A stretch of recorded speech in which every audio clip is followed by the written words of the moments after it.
Saudi Arabia has become more assertive, but that doesn't mean it's going to war.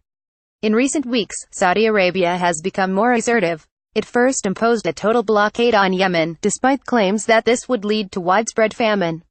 It most recently announced that it would allow some humanitarian aid supplies. It unseated the Prime Minister of Lebanon, presumably because he did not stand up to Hezbollah. And it charged Iran with an act of war because a missile the Houthi rebels in Yemen fired at Riyadh was supplied by Iran. In reporting about these developments, the media is repeating a very widely held image, and one that is dead wrong. The media seems to imply that there are two camps in the Middle East vying for control of the region, the Shia camp led by Iran and the Sunni one led by Saudi Arabia. Although it is rarely explicitly stated, the implication is that there are more or less two equal camps, each able to at least contain the other and maybe even succeed in dominating the region. Nothing could be further from the truth. Actually, the Sunni camp is much weaker and in slow retreat, despite its recent assertiveness, and the Shia camp is considerably stronger and continues making significant gains, albeit gradual ones.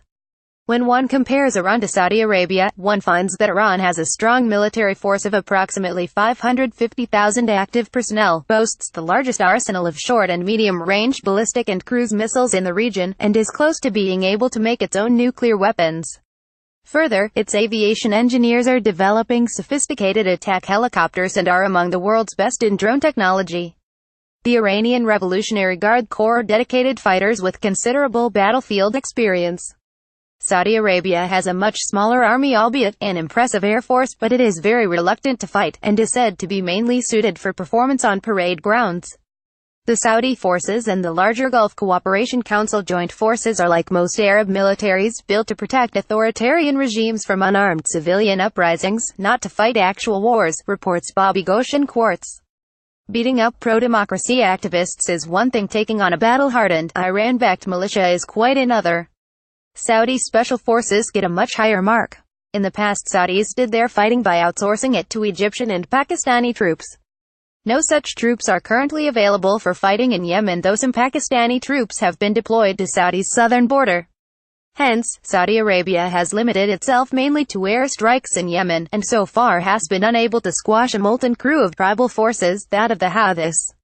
While Iran is surprisingly politically stable, Saudi Arabia is embarking on a multifaceted attempt to re-engineer Saudi society, culture, economy and polity. In the process, it is antagonizing the traditional, conservative elites and their supporters among the devout Muslims, the 1,000-plus princes and their cohorts who are used to living high on the hog of the land, and those who are used to, and benefit from, a fairly high level of corruption. The leaders of this transformative movement are betting much of the Saudi wealth on being able to grow new industries and, in effect, a new economy, one not based on the extraction of oil. You heard it here first. This sweeping transformation is going to fail, and Saudi Arabia will end up on the list of failing states in the Middle East. The other power player in the Shia-Sunni contest is Hezbollah, the most well-organized and battle-tried non-state fighting force in the world. Its active ranks number roughly 20,000, armed with a great deal of military technology it gained from Iran and from the black market, including tanks, drones and more than 150,000 missiles. It largely gets its funds and marching orders from Iran. Despite repeated reports of two or more vying camps in Lebanon, in effect Hezbollah is dominant. Recent Saudi gestures that seek to change this reality will prove to be futile, given its limited leverage in Lebanon. Reports that the Saudis are planning to go to war with Hezbollah are from people who seem unable to read a map and ignore Saudi Arabia's distaste for fighting. Nor should one expect that Israel, despite its increased alliance with Saudi Arabia, will do its bidding. There is no there. Pages.